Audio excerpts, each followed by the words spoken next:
All right, guys. So we're back for another week, episode 5 of the Cheap Seats. Had a big week, boys. That was something we definitely did not see coming. Any of us, I don't think. We definitely had an interview with old Wilberg there at the Mercury about the show, which went over very well. He did a great job making us actually look respectable. Which after that interview, By the way, we're gonna have a chat about that. You could have both saved me a lot of embarrassment. Not even kidding you. To the people that don't know, I'm just going to tell the story. I came up with about 15 to 18 horrible hockey cliches. I think something about dipping a toe in a pool too at some point.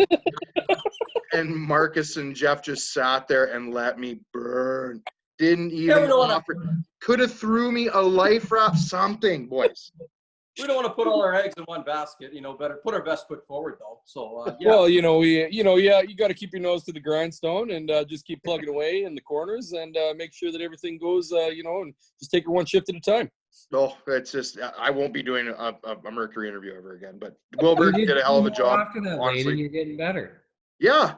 So, and then we went from that to the JP Road Show, which was good. That actually got aired tonight on Facebook. So if some people want to check that out, that was really great of Pete and Jeff. And I guess there's no better time than ever to announce that they've actually joined on to sponsor us, which is awesome. If got these nice fancy Ice Factory cups, boys. Complimentary the Ice Factory, eh?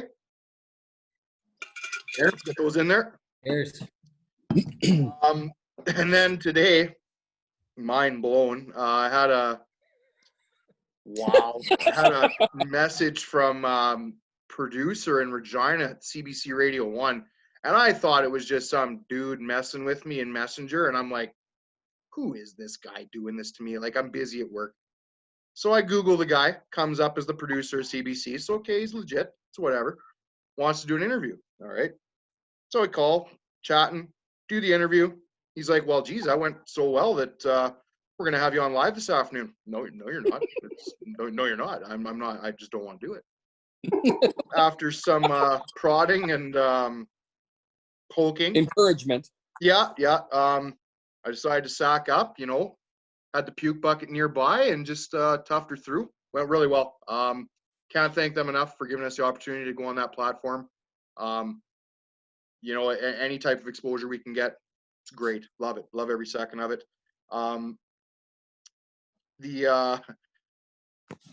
It's been a crazy week, guys, and we really got to be thankful for what's been going on. All the help we've been getting. Jeff, Pearson, Pete Saragella. That's going to lead me into, I think Boomer has a bit of a jar over there somewhere, possibly. Yeah. So we sat down with Jeff and Pete and, we were trying to think of something. And after the last episode, even my mom had talked to me about this. There was a few too much. There was a little bit too much profanity for what we're trying to do here. So we got together with Pete here and we had the Tap House and they sponsored us here. And what we're going to have is the Tap House swear jar. So we did a quick tally last week and, I had an expensive week. But our total for the past week there for the last episode is $34. So we're going to throw that in the jar there. And what we plan on doing going forward actually is donating it to some sort of local, hopefully sport cause, whether it's minor sports or something like that. So basically turn a negative into a positive there. So yeah. I think you better just add that jar as a payable to your bank account, Boomer. That's what I see happening. Yeah, probably not the worst idea. You know what? I had a couple, and we're doing $2 a swear. Nothing crazy. Wilson had a couple. They dropped. My goal, Pratt. I'm gonna get you. This debate that's coming up. I'm gonna get you for a couple. I know it's gonna come. So, yeah. So that segment is actually going to be referred to from now on as the Tap House Tip-Off. So thank you to the Tap House for sponsoring us. And as part of their sponsorship, we're going to be doing a giveaway for some free large pizzas, 3 toppings. Can't really go wrong there. I can see Boomer's eyes just went wide when I said pizza. So we're really pumped about that. I thought he was grabbing a slice there. If honestly, you guys are lucky. If I wasn't recording this on my phone, I'd probably be dialing up a pizza quick here. But yeah, so it is what it is. Basically, what it's going to be is follow us for the giveaways. We're on Twitter, Cheap Seats 306, Facebook Cheap Seats, Instagram Cheap Seats. A couple of our guys aren't very technical advanced, kind of not real fans of the Facebook world, I guess, but we'll do our best to try and get those in for you. I guess that being said, we're going to move on to our usual top 5 segment. Had some good lists the last few weeks, so we wanted to have a decent one this time around. We're calling this one Top 5 Chokes. Can be personal related, can be just, anything that we remember from the past, just something that stood out as well. That guy had a brain cramp go on, and it just was comical to watch. So I'm going to start it off, my 5. Number 5 for me is Jordan Spieth at the 2016 Masters. It was just god-awful and painful to watch. I had him in a fantasy pool, and I was winning. The guy, I do believe he went 4 under on the front 9 and made the turn to go to Amen Corner, and some dude named Danny Willett, who nobody's heard from the guy since. I mean, he's around, but he's horrible. Was nowhere. He's just out hanging in the dark. And all of a sudden, Spieth bogeyed 10, bogeyed 11, and then followed that up with a quad on the par 3. And it actually was hard to watch. That was at the time where Spieth was just dominating. He was going for, I believe, his 3rd major in a row at that time, maybe 4th. Brutal, just horrible, tough to watch. Is that where he dunked it on 12 or 11? Yeah. That's where yeah, absolutely. And then took his drop, dunked it again. Yeah. Yeah.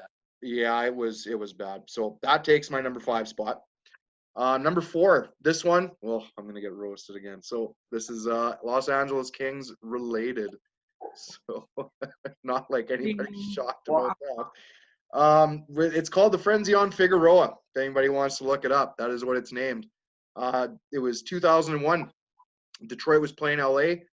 The Kings were a 7 seed. They had just traded away Rob Blake. They were looking to rebuild, but got Adam Deadmarsh, Aaron Miller back at the trade deadline. Detroit walked in with 111 points, 2 seed.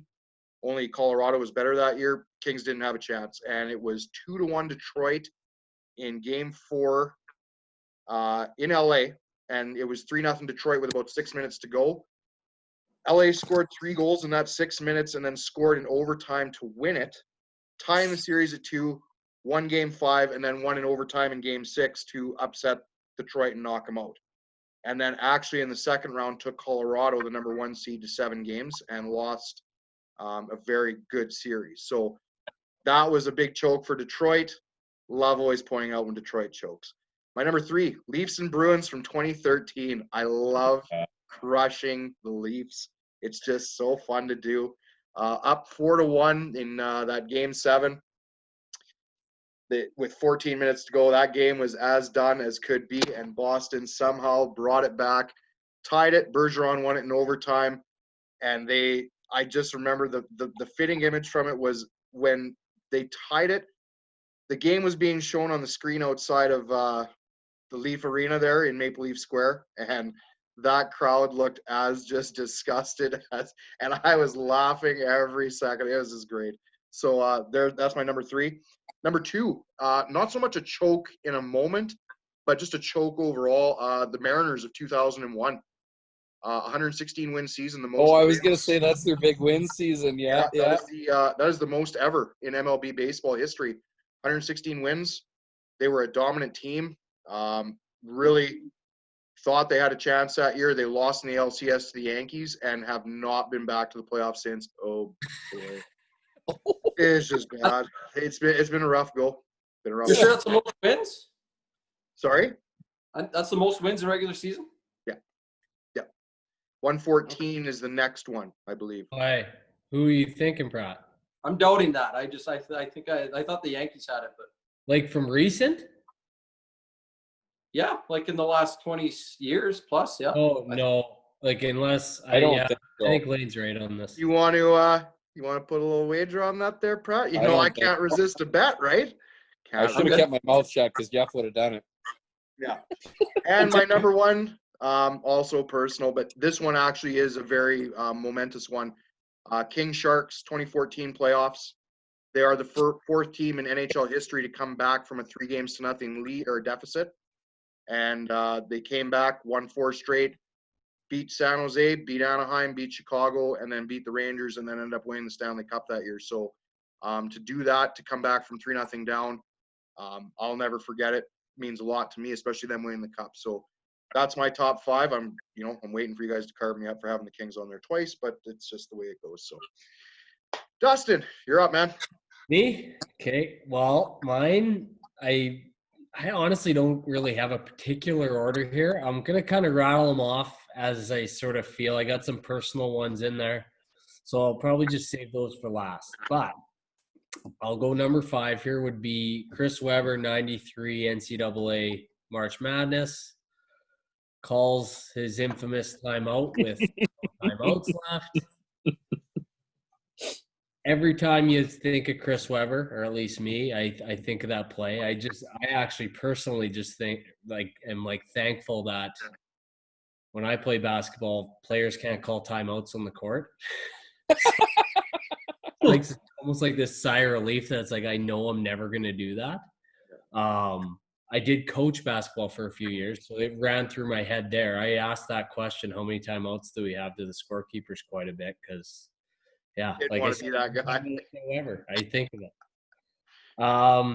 Just curious, that was the Fab Five, right? Yep, with Rose, Howard, Weber. Wow. That team was insane. Howard, Chris Webber. Oh my God, Wallace! I know that's gonna drive me nuts. That was when I still liked Howard. I have that ESPN 30 for 30 on my shelf over here. Sorry, Wilson. That's good. That's bugging me. I know a few Michigan fans that are going to be. They're going to be. Darcy Henry's going to be. Oh, I know one for sure. Galloway's going to be pissed. Yeah. Okay, number 4 is Jean Vandeveld, 99 British Open. I legitimately think of this like in a tight match on coming down 18, especially at Woodlawn. We got a par 5 going for that second shot, and it's crazy that all he needed was a double, and everyone thinks of him with pants rolled up, in the creek. It's sad. Drops an 8-footer. That's the best part. What's that? Drop the 8-footer to force the playoff. Oh, I know. And fist pumps. He's like, yeah. Number 3, and it's been on quite a bit lately because it's the 10-year anniversary. But when Jim Joyce blows the call at first base for Armando Galarraga's perfect game, and I was actually watching a thing on it. It's been on a couple times, but just the facial expressions of Galarraga and all that, and then actually how Joyce handles it. It is a major choke, but it is kind of one that you feel bad for everyone involved, and he owned up to it too, which is, I mean, what else can you do? It was a foot away from the bag, but then this is the 2 personal ones. So I got Favre came on my list twice, but I'm going to put him in 1. And I love the guy, but so I'll go with when he was playing for the Vikings and Saints in the NFC Championship game, and they got into field goal range, and all he needed to do was pretty much just advance the ball. And in typical Favre fashion, tries throwing it back across his body, throws the interception, win, everything. Then it made me think of them playing the Eagles, and when he threw an interception to finish the game. But that one specifically led me to, that was the 4th and 26. Oh, yeah. Yeah. Oh, yeah. And that is the choke to me, is the Packers led a 4th and 26 on a game tying drive in the NFC Championship game. It brought back some bad memories, and I hate doing it to Favre, but he's on my list twice, but he's not actually on the list because it was the 4th and 26. But he led me to that one. So then the number one actually is the 2020 Packers draft. That's pretty good. I like that. Man, they go to the NFC champ. They just needed to add a few tools to beat like the 49ers and some of those teams in the NFC. And they laid up completely. They took you were livid in that group chat. a quarterback and a running back first 2 rounds. Never did take a receiver, which is what they need. I just don't get what they were doing. Like, I don't know. Like, can you panic in that sort of situation? Like, is that what was going on? Like, I'm thinking of draft day, and like, I'm like, what the fuck was going on in that room? Yes, we got 2 more boxes. Is that quarterback even? Is he good? I haven't even heard anything. Yeah, he's good. Jordan Love? Oh, talented. It's very good. That's the thing. I want it to be a good thing. So but that's the thing. Like, in your situation, if New England would have gone, I'd have been pumped to get Jordan Love. But for you guys to get him, it was like the biggest thing was like, why? What? Well, but you get why. It's because I get it. Yeah. Mentor underneath him. It's just they, out of all years to do that. But we talked about this, Wilson. Do you really think Rodgers is the guy you want mentoring your young quarterback? Well, hey, I'm not getting into this conversation. No, but I mean, he's taken a lot of criticism himself, right? Like, I mean, as far as not willing to work with other guys, as far as bringing them along. You want Favre mentoring your quarterback either? No, I really don't. So, I mean, Packers made it work. They got a Super Bowl out of Rodgers. Let's hope they get one more. It's honestly, it's just shaping up for another disgusting Packers QB divorce. But whatever, it doesn't matter. It does, but I mean, did you really think you were getting anything more out of Rodgers for 3 years? Yeah, we're going really. To we're on a tangent, boys. Yeah. Well, okay. Okay. Before I even get to Boomer, I just want everyone to take notice of the fact that Jeff actually is not wearing a tight shirt this week, just for the simple fact that he got roasted all week with it, and he's wearing a super baggy sweater. So we'll touch base on that later. Boomer, what's up? Well, I mean, I'm going to jump in on that and just say that I guarantee he's got a very tight shirt on underneath that sweatshirt that I'm sure he's going to unveil at some point during the night. But I'm going to jump into my number 5 here, and I'm going to say this one's purely personal, and it's the '98 Atlanta Braves, and it isn't so much a choke in the way that me and Wilson discussed it earlier, but the Braves won 106 games that regular season, and they got Maddox, they got Glavine, they got Smoltz. I'm not going to say it. Well, no, they're pretty dominant. That was a pretty sick rotation, and they still have Chipper and Andrew Jones, and they lose. They lose in the NLCS against the kind of somewhat mediocre Padres, who really, I mean, the players to me that they have that I can think of right now off the top of my head is just Tony Gwynn. Like, I don't know if they didn't really have much else in the field for them. So that kind of hurt. So that's a personal one for me. My number 4 is, this one makes me laugh every time I think about it, but Dustin Johnson in the 2015 U.S. Open at Chambers Bay. That guy, everybody tried to lose that tournament. Everybody, even the winner tried to lose that tournament at the end of the round. But Dustin Johnson absolutely hammers his drive. He's got a 5-iron in on 18 to a par 5, hits it to 12 feet, and everybody's thinking, well, he's got to make birdie to win. Okay, great. Like that's awesome. He gets up there and he just steamrolls his eagle putt like 3.5 feet by. And then he jumps over to the other side of the hole like nothing's even going on, and he hammers that putt and he misses it too. Yeah. And I'm sitting there and I'm like, and I remember in the group chat, it was pretty funny, like, because everybody's like, well, what could his reasoning be? And I'm sitting there thinking, like, it's almost like he got a text from Paulina coming up the 18th fairway, and he's like, he's reading it and she's saying, you've been gone for 6 hours already, Dustin. Like, I don't know. It was bizarre to me, but it gave Jordan Spieth a win.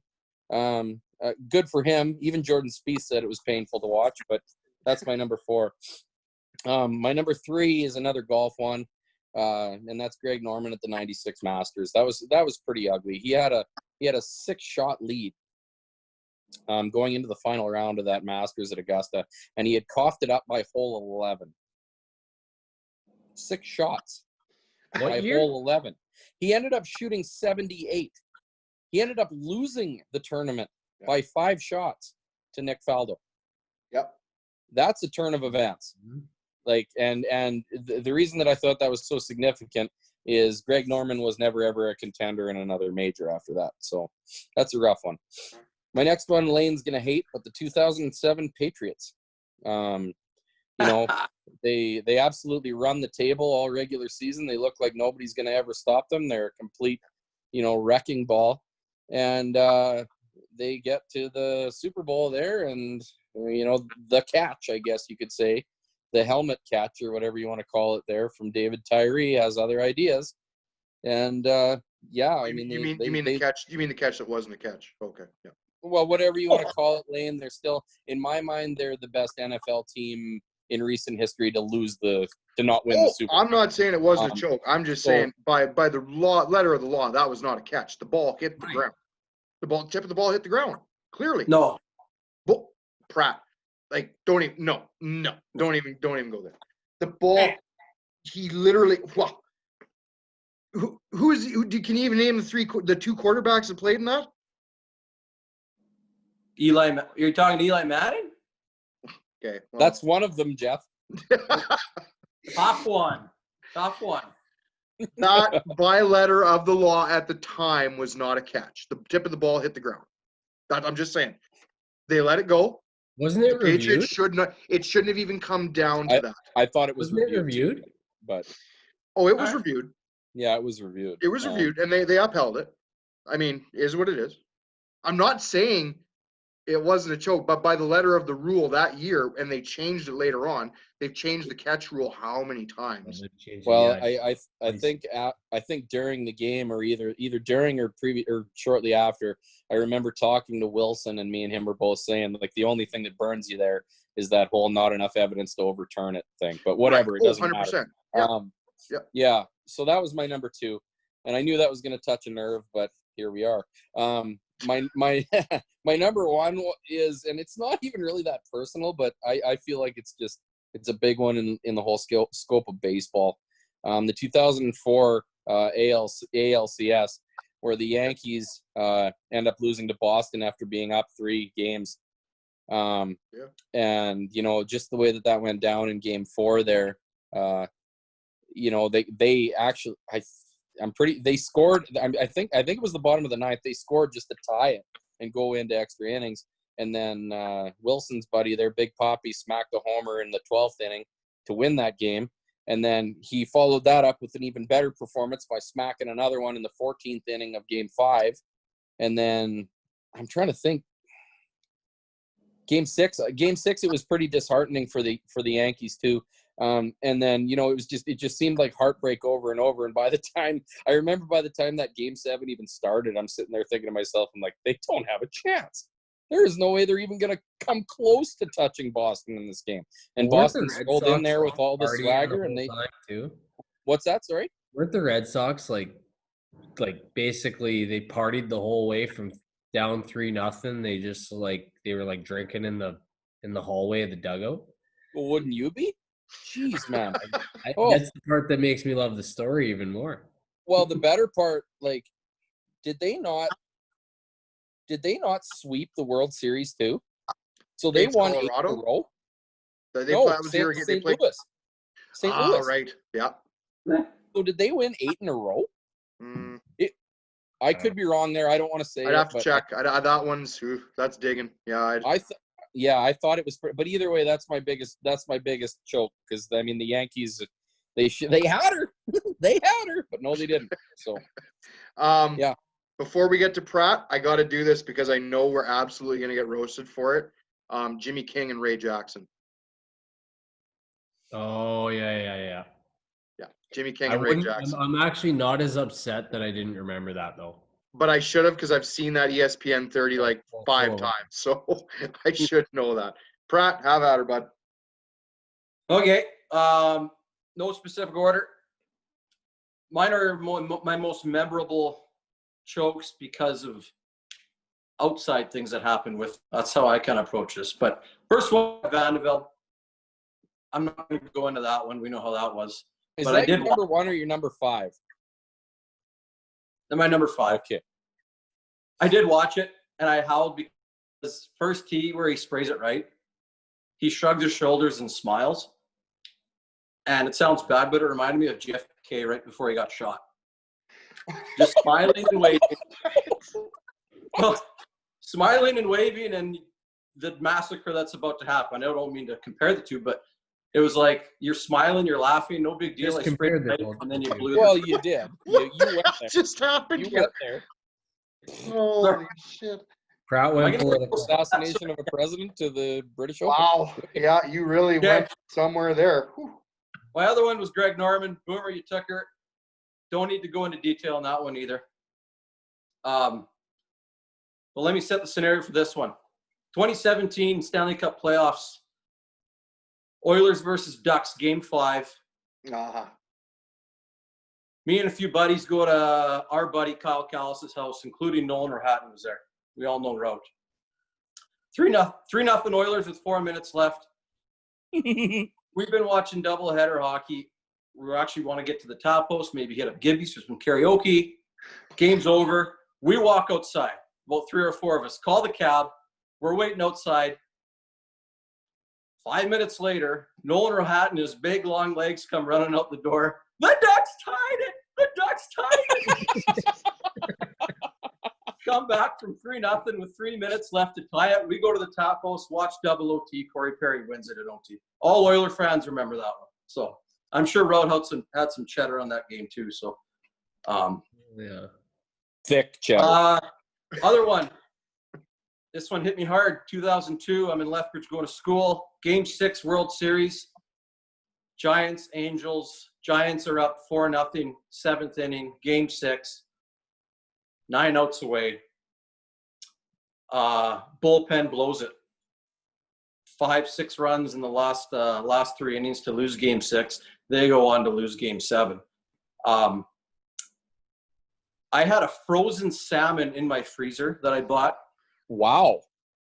And I got so mad after they blew that lead that I actually grabbed it out of my freezer and hucked it off my balcony onto the road in Lethbridge. I don't know why, but that was how I let my anger go. Were you a big fan? Big fan? Wow. Yeah, so that was that. That salmon. He really deserved it. And then the last one is local. 2012 Estevan horse race. I'm caddying for Nolan Rahatton. Hole 9, the last hole of the horse race. He's up against Brett Blackstock, being caddied by Lee Simons. Oh, yeah. Noli puts his drive by a tree. Blocky's up the gut, 135 from the green. Nolan snap hooks it around the tree. He's chipping a ways for birdie. Brett just has to put on the green. 2-putt. His caddy Lee tells him to hit a wedge, and he flies the green. They both bogey. Sewers Lee. Ice Factory. Yeah. I Well, was gonna say thanks for the sponsor, Lee. cheers, Ice Factory. It was good for the 1 week. Yeah.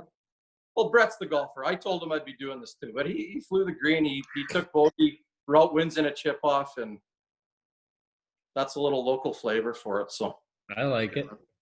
It's not that easy to win a horse race, boys. No. It ain't that easy. hey, Blocky was in 4 to 5. Yeah, you gotta have a good caddy to win a horse race, eh, Wills? Hey, you're welcome. Okay, right on, guys. Really, that was a good run at it. Just gonna say, for anybody that has got some top 5s of their own, be more than willing to share them on Twitter, Facebook. Love it. Would love to read them, have some discussion about them. And I guess the thing too we wanted to mention is that we decided to leave the Patriots Falcons off the list because that was just a no-brainer. That is honestly the biggest choke of all time. We all agreed that was unanimous. And Aaron Hernandez is on that list as well too. So we're just not going to mention that as biggest choker of all time.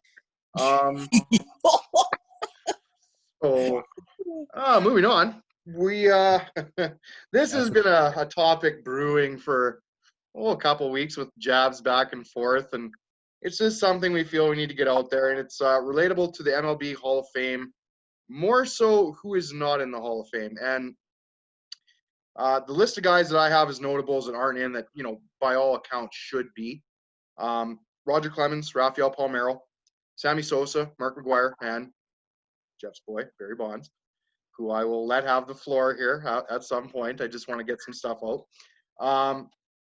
It's tough to argue when you look at stats. I mean, Clemens, 9th all-time in wins. I believe, like 4,600 Ks. To have him not in the Hall of Fame, there's going to be a common theme here, as a lot of you can tell as to why they're not in the Hall of Fame, and that's where we're going to bring Jeff in. Also notice as Jeff flexes a little bit more for this segment. Oh yeah, he's puffing hard, puffing out that shirt. Palmeiro, almost 600 homers, 1,600 RBIs in his career, 280 average, 288 average. Sosa, 609 homers, 1,600 RBIs. Not a great average, but 7-time All-Star, 273 average.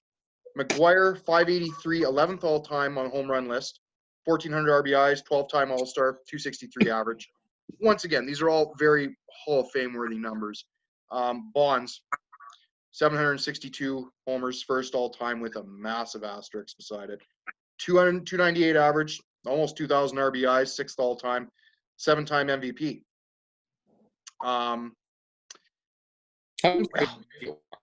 There is, did I just say that? 7-time? Is he 7-time MVP? Yeah, you're right. Oofta. I think so. Oofta. Yep. 7. Yeah, I can count, Jeff. So there's a common theme with every one of these guys, and we all know what it is, and it's HGH, steroids, whatever you want to call it.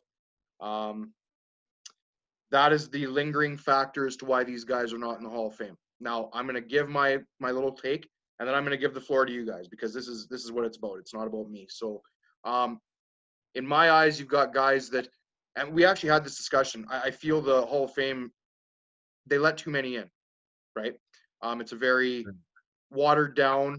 It doesn't hold the same prestige or the same oomph as some things do. That being said, there's a reason why these guys aren't in it, and it's because they all knowingly admitted, except for one, that they took HGH and steroids, and I'm not going to say who that one is, but he's on that list. And the thing is this is something that's voted on by the Baseball Writers of America Association. So I can see why. I can literally see why some of them don't get in. And Bonds has a huge track record of just being a huge asshole to the media. So you're not winning anything over with them, especially throwing to the fact that you all have been but proven of taking HGH and steroids, and you just refuse to admit it. The thing is, I think if Bonds actually came out and openly admitted that he did, I think a lot of people would respect that more, and he would get in. The thing that pisses me off the most is a guy that had the home run record. Well, I know, but I mean, Henry Aaron, I feel horrible for the guy. He got a record taken away from him that, by all accounts, probably shouldn't have been broken. And I know Jeff is going to have his points, and he's going to have his say, and I'm willing to let him have it because he's earned it. Just to me, I don't feel they should be in it. That's just the way I feel about it. It tarnishes guys like Griffey and others that did it the right way, didn't do it. Well, I mean, how the hell do you know? Well, I know Griffey definitely didn't get a book written about him about steroids, and there's a couple of them about Bonds. So there's that. There's that. So I mean, like Jeff, can you, okay, just okay. Before I pass this over to, here it is. Oh, but it's still like an XL, isn't it? Yeah. Oh my God! Wow. Is that tucked in? That is tucked in. Jeff, I'm sure I could find a high school photo with that shirt and a mushroom cut to go with it, to be honest. Is there another shirt under it? Okay. Can we just hear it? Let's have it, Jeff. Come on. So just give me 1 second. The thing is, no, you know what? I'm gonna let Jeff have his say, and then I'm gonna let Jeff. I'm a roast. Base me. Let's go. I don't know where to start on this. Okay, let's go back to the 90s. Okay, Hall of Fame. Why won't they acknowledge, first of all, an era of baseball where Jose Canseco actually said, and Lane, you believe books apparently, right? People say in books, Jose Canseco said at least 85% of major league players were taking performance-enhancing drugs. Why would he not say that? Why wouldn't he say that? I have the book upstairs. I read it, Jeff. Yes, Hey, I'm let him Okay. keep going. Go ahead. Keep going. So we'll take that as gospel then. Well, why would you lie though, Jeff? Here's what happens. Sammy Sosa Let it go. and Mark McGuire, Wilson. they start bashing home runs, right? They start bashing home runs like it's going out of style. Bud Selig is loving life. They saved baseball. Yeah. He's smoking cigars, swimming in money. He's loving life. Everyone loves baseball at this time, right? Next year, 99. McGuire, 65 dingers. Sosa, 63. They're still jacking them at a crazy pace, okay?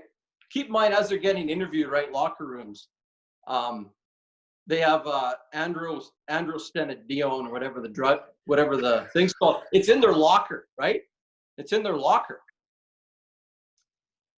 What happened?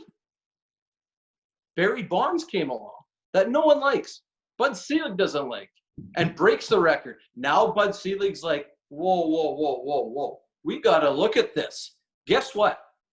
You say Barry Bonds tested positive. He tested positive at Balco, allegedly. There's no physical evidence. It was only a leaked testimony that someone said that.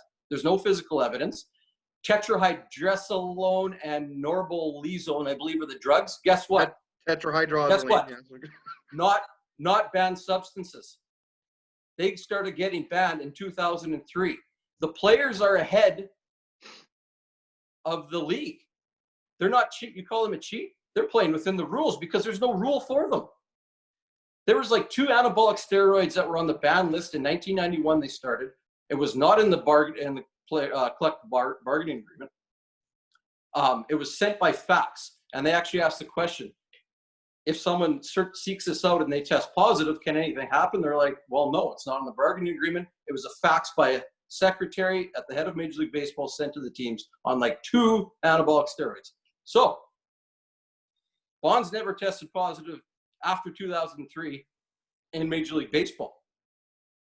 Okay? So at what point is it Major League Baseball's fault? Because they didn't have the rules in place. Anyone that tested positive after 03, yeah, to hell with you. You knew the rule. Okay. And you tested positive? That's cheating. That's outside the rules. Okay. Now, I'm going to say this, whether it's against the rules or not. Balco was found guilty. You know this. Balco was found, as well as, let me say my piece. Marion Jones admitted once she got caught, I took it. Jason Giambi, also a Balco member, admitted it. Yes, I took it. So what I'm saying, Jeff, is all the factors point to Bonds having took it. There's no gray area here. It's a matter of why not just man up and admit the fact that you took it. Marion Jones had to give up her gold medals. Because it was illegal. It was banned. You're not allowed to. Yeah, but at the time, Jeff. Not allowed. You can't take it. And she did. So she's busted. You're out. Well, what about Giambi? Andrew, you know Andrew, the drug that Sosa and McGuire had? Guess when that hit the ban? The 2006. 2006? Like, but it's actually within the rules. And Bonds said his statement was he never knowingly took it. Take that for what you want. He knew. I think it's more about to his house. He was getting shipments to his house. I think it's more about the integrity. Keep in mind, your book is all based on leaked testimony that stuff was objected at, hearsay. all that sort of stuff that they're not going to put in their book, right? So just for the record, for the people that are watching, if you actually want to read this book, it's called Game of Shadows. It's by Lance Williams. Absolutely fact-checked and proofed. This is not Jeff, I will borrow you the book if you want to read it. Like, I'm not BSing you. There is legitimate articles in this book that shows Bond's documentation of signing for this drug.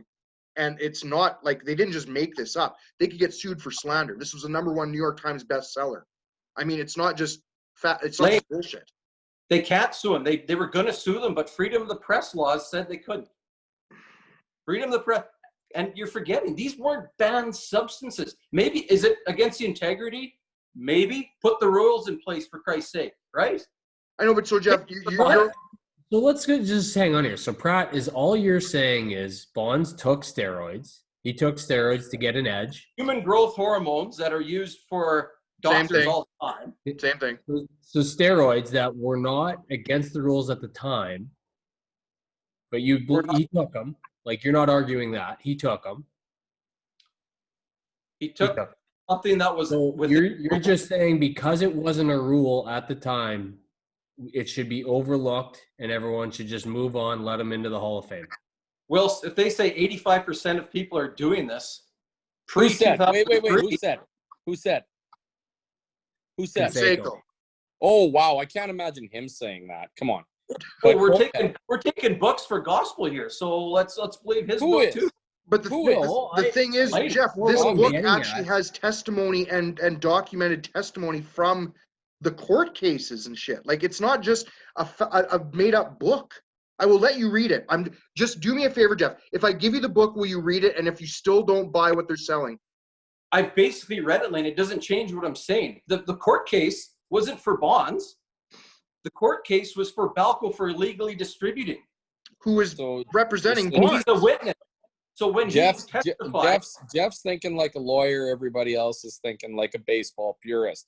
That's what's happening here. I mean, that's what I'm trying to ask here is just what. So Pratt, you Wilson's right. Comfortable with him taking steroids to gain the edge, break the records, do everything that he did because it wasn't a rule. Once the rule changed, he didn't do it. So you're just saying, yeah, you're cool with the steroid thing. You're just because it was fair game at that point. So is that what you're saying? You're willing to look past that, or do you not believe that he took steroids? Human growth hormones aren't necessarily steroids, just so you know. It's the same thing, Jeff. It's for cell stimulation. It's performance-enhancing drugs, man. It's a performance-enhancing drug, Jeff. I'm saying the ones that he tested positive for at Balco aren't anabolic steroids, but... Well, my point is, whatever it is, it became illegal. Yep. So whatever it is, HGH, whatever, stuff that was illegal now wasn't then. You're admitting that he took them, right? Like that's where the haze comes in. Just admit I'm not admitting anything. Like here's the thing, Jeff. I would actually respect you more if you just flat out said, "Yeah, I know he took them, but it wasn't illegal and it should be overlooked and it shouldn't be a big deal." If you said that, I'll go on record saying that. So what I'm trying to get we got it, episode 5. It only took 8 years for as long as I've known Jeff Pratt. But anyway, go, Dustin. Is just. At the same time, like, and Bonds, he did all this stuff, and all these guys, Lane rattled off those stats. There's no argument that those stats are Hall of Fame worthy. What it is just, I think the MLB, and as kind of shameful as it might be, we talked about how it saved baseball. Even the Bonds run was as entertaining as it got in baseball. Yeah. As much as he's mentioned Bud Selig and stuff, owes a bit of a thank you to those guys for doing that. I think you still have to draw the line at some point. I think you still have to say what was done to gain the edge is not tolerated in this sport, and to allow these guys into the Hall of Fame sends a terrible message.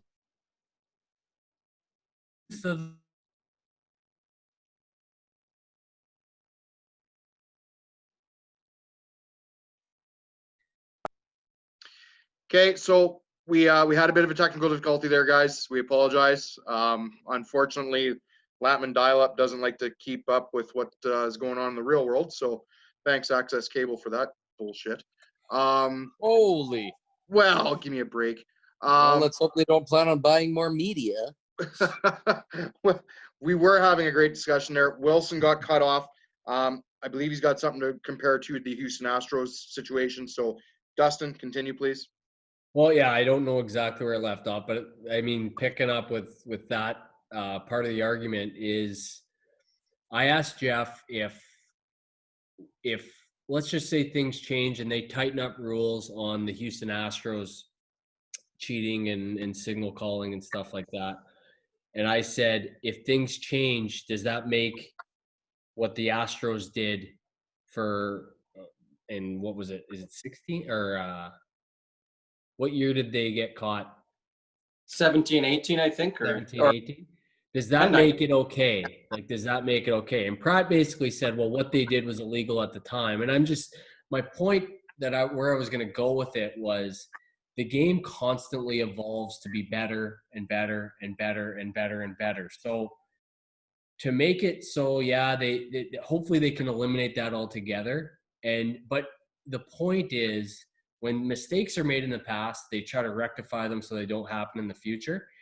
Bonds took steroids, HGH, whatever you want to call it. They put rules in place to remove that, and so that the integrity of the game doesn't get affected or send the wrong messages. People are coming up, and fans and young kids are young fans of the game. So I just look at it and I go, you got to draw the line somewhere.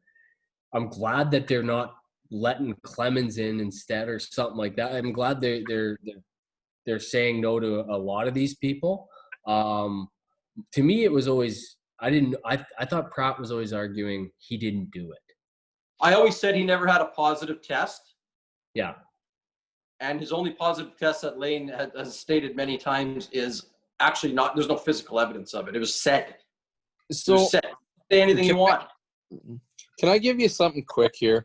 And we're talking about the difference between like how he was playing before and how he was playing after his forehead grew by about 4 inches.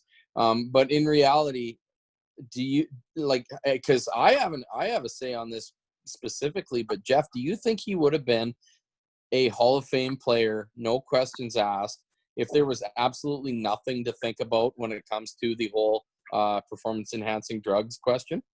150%. He won 3 MVPs out of 4 years in the early 90s. And through the call it 98 through 2007, he wins 4 more MVPs, gets walked. He got walked almost 700 times intentionally. No one, the next best is 300. Like, that's insane. Yeah. Talk about unfair. They take the bat out of his hand for an entire season of plate appearances. And he dominated an era where this was allegedly happening. He dominated. No one even touched him. So acknowledge the era for what it is. Okay? No rules were in place. I keep saying that. They came in after 03. Regardless, he dominated that era. That is an era where pitchers were on things. Everyone was on things, and he's still dominating it that much. How do you not acknowledge that? As a baseball purist, though, I look at it this way.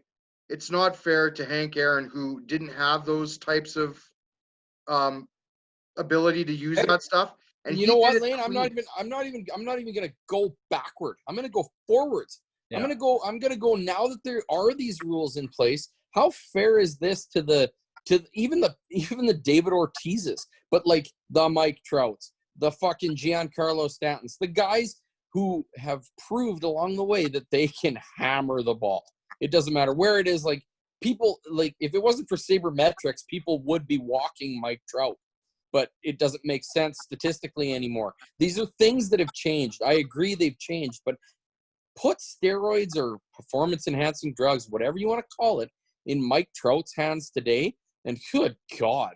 I mean, what, like, I do know that. He's the best player today. Boomer, put it in the pitchers pitching against him then. Put it in the pitchers pitching against him too. Okay. Wow. What? So you think one outweighs the other? Because I don't. What about the era when the Polo Grounds were 270 feet to each fence? Guys jacking home runs, no problem. There's eras in baseball. So wait a minute. So are you agreeing with me, or are you getting mad because you disagree with me? Because I want eras pointed out too. If you've got a situation where you don't, vilify everybody that does these performance enhancing drugs, yeah, sure, call that an era. But what do you do to weigh it for numbers? What do you do? No answer to that.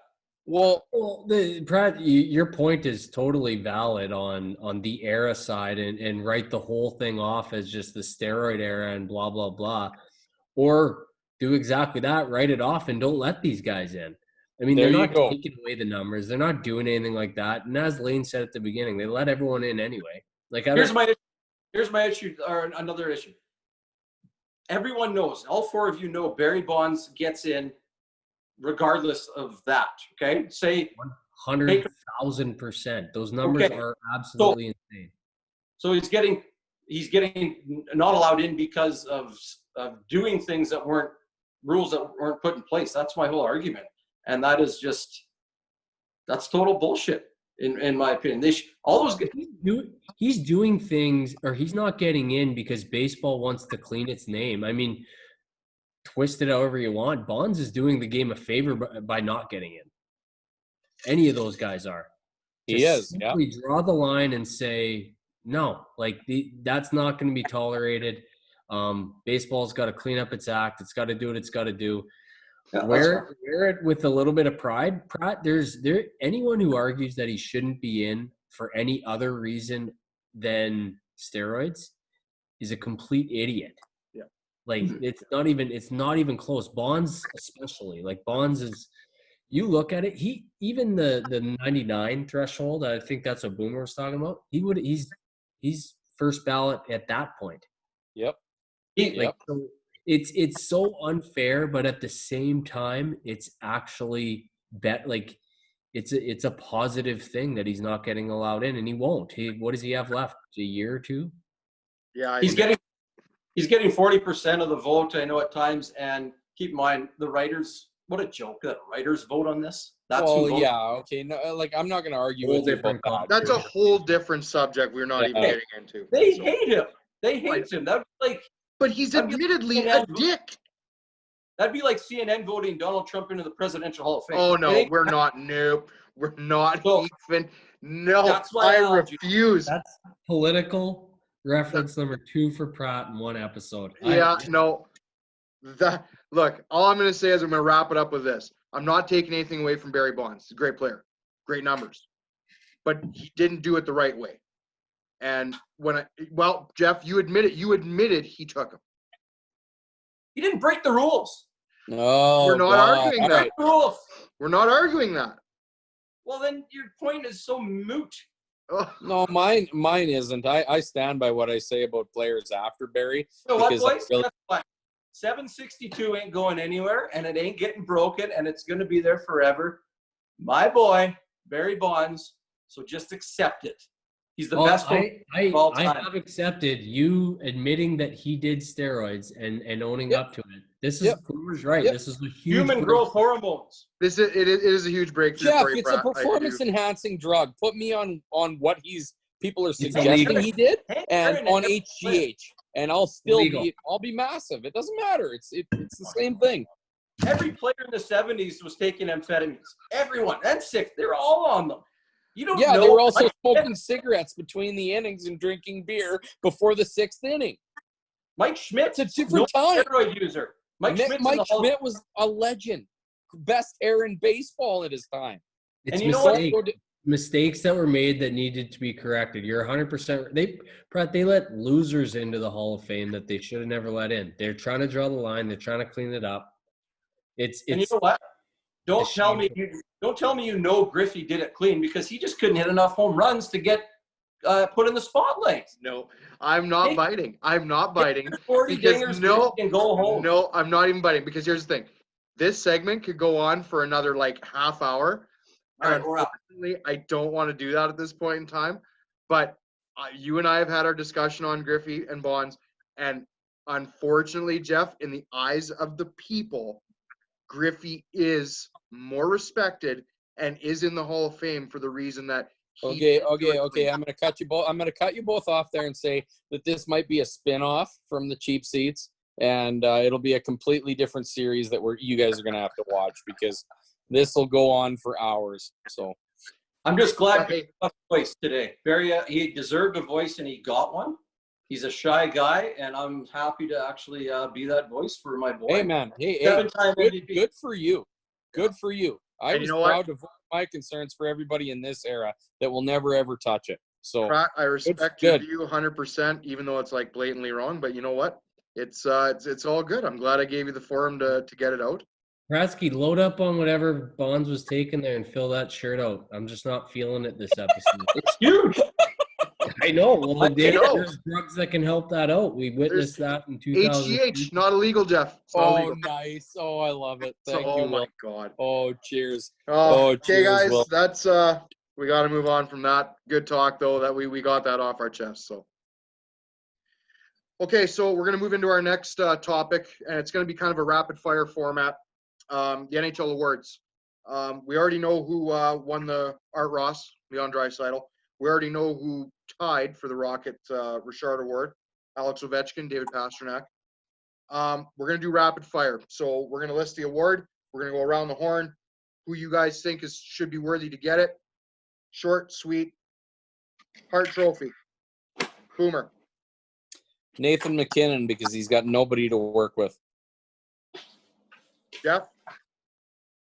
I'm going to say Nathan McKinnon, but if the season finished and the Rangers made it, it would have been Panarin. But because of the season, I say McKinnon.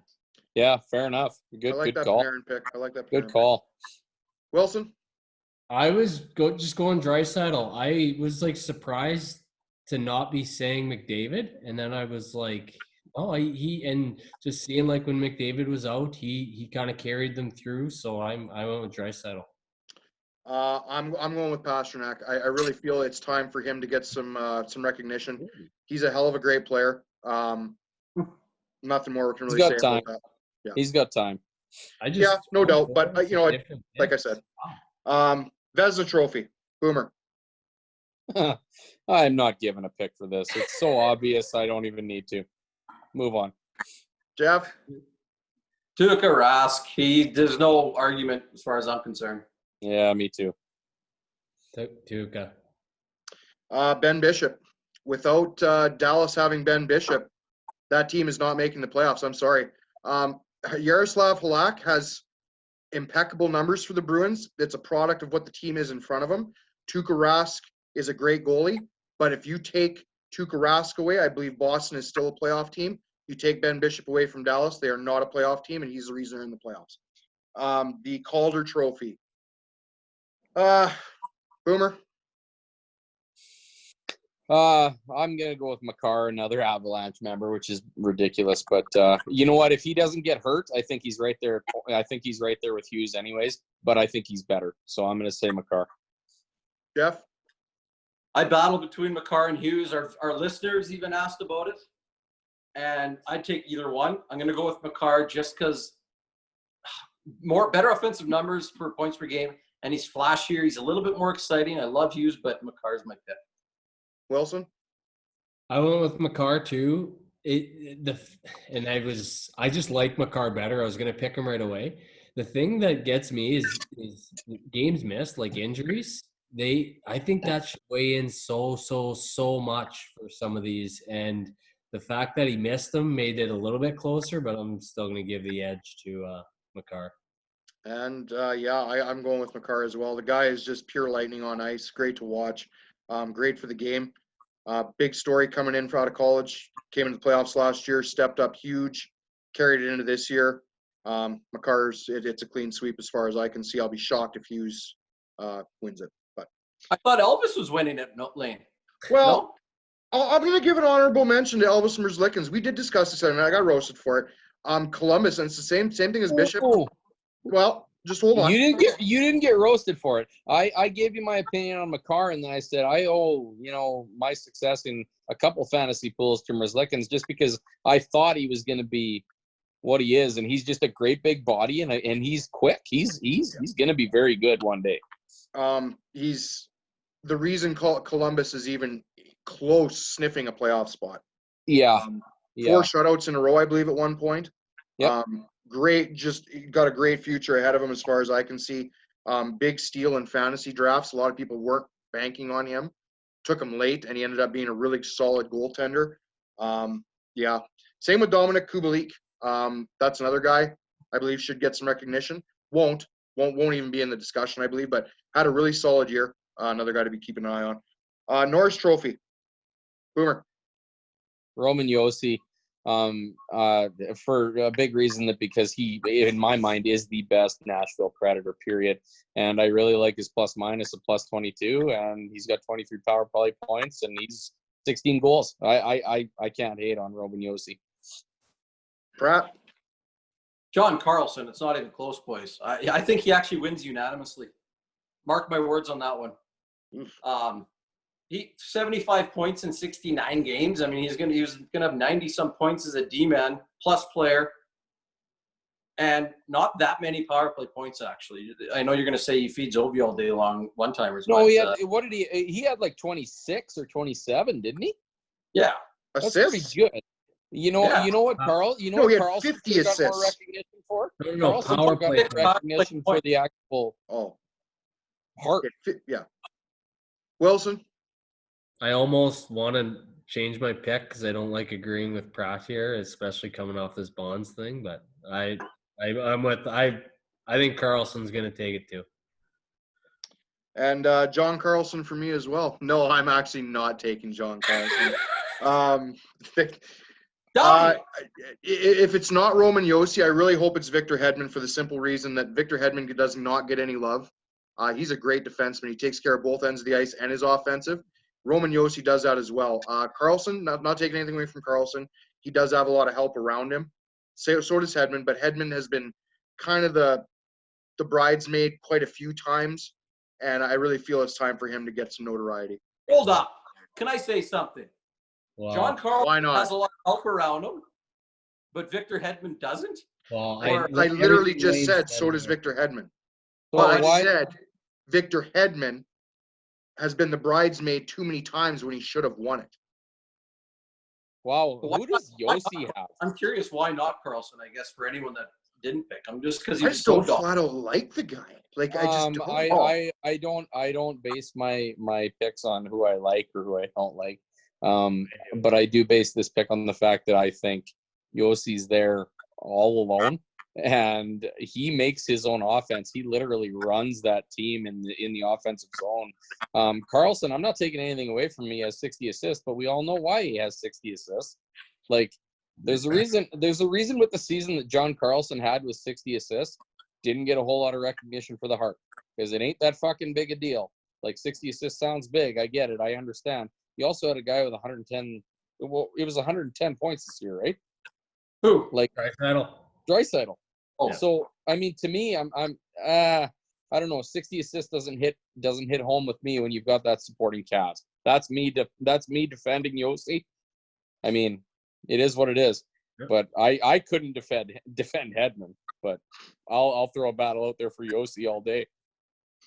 Fair enough, boys. Good quick rapid fire. So that's going to move us into one of our closing segments, and we are glad to bring in the fact that we have the Ice Factory sponsoring us, and we're going to have a trivia contest each week. Yeah, boys, get them up there. Compliment. Yep.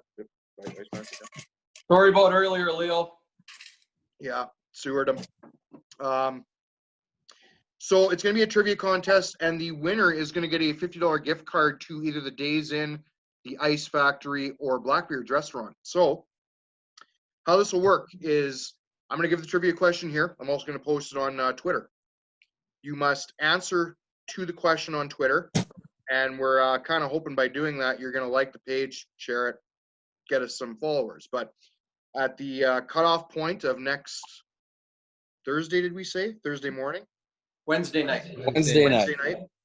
Wednesday night, we will go and see who all answered. Whoever answered it correctly, you will go into a draw for that, and we will announce the winner on next week's episode. So this week's trivia question, courtesy of my man Jeff, is a great question. Actually, I had a different one. I decided to go with this one. It's a really good question, and it takes some thought. So NHL, 4 players in history that had 50 goals in a season as well as 200 penalty minutes. Name those 4 players. No order, nothing specific, just those 4 players. And have to respond to the question on Twitter. Can't just tweet it. Answer to the question. We'll get a winner next week, and we'll give away our first prize. So, Did any of us the Ice get Factory it? and sorry, Did any of us get it right? I got one guy right. I I got did. one guy right. Pratt, you know I got it right. Well, No, you don't wanna- because I gave you the last guy. I gave you the No, I last guy. gave the last guy. Okay, we're not even getting into this. Okay, and so in our last little segment we want to do is just a local shout out, and I chose this week, with restrictions getting lifted.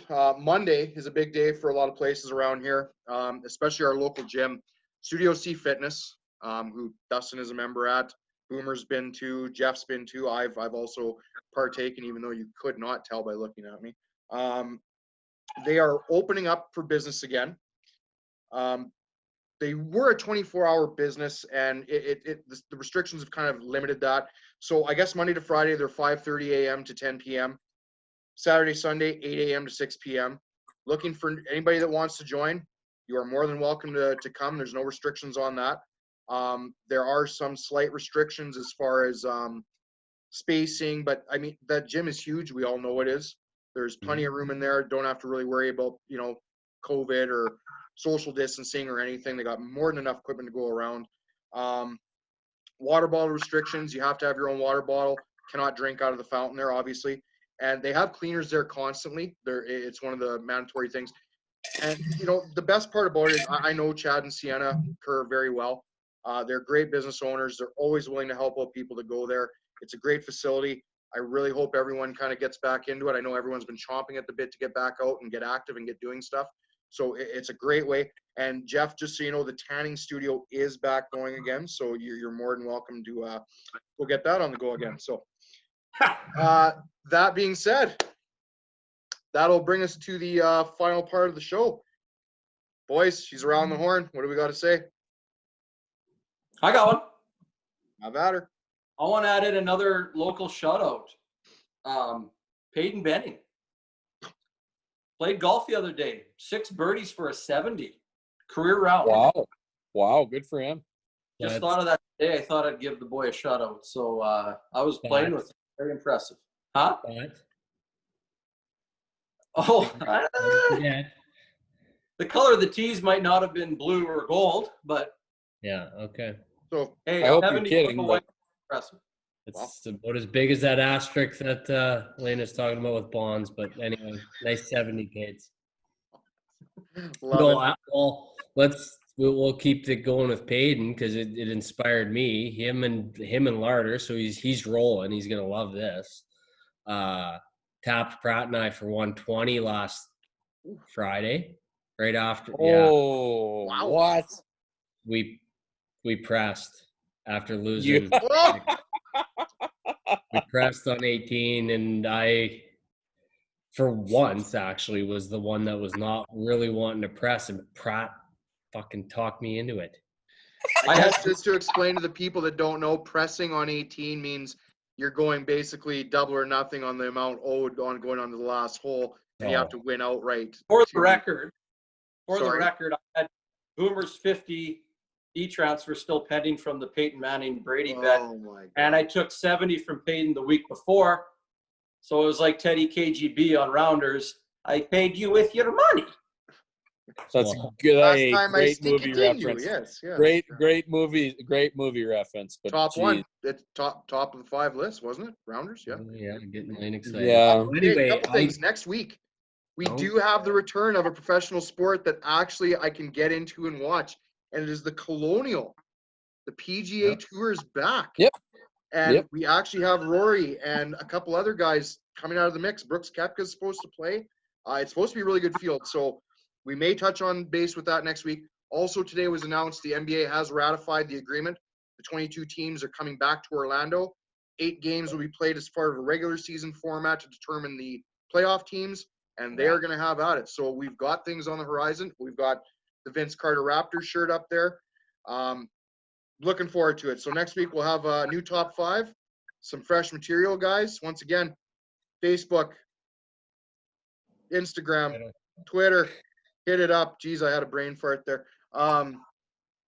We look forward to hearing from you guys. It's great interacting with you. Like I kid you not.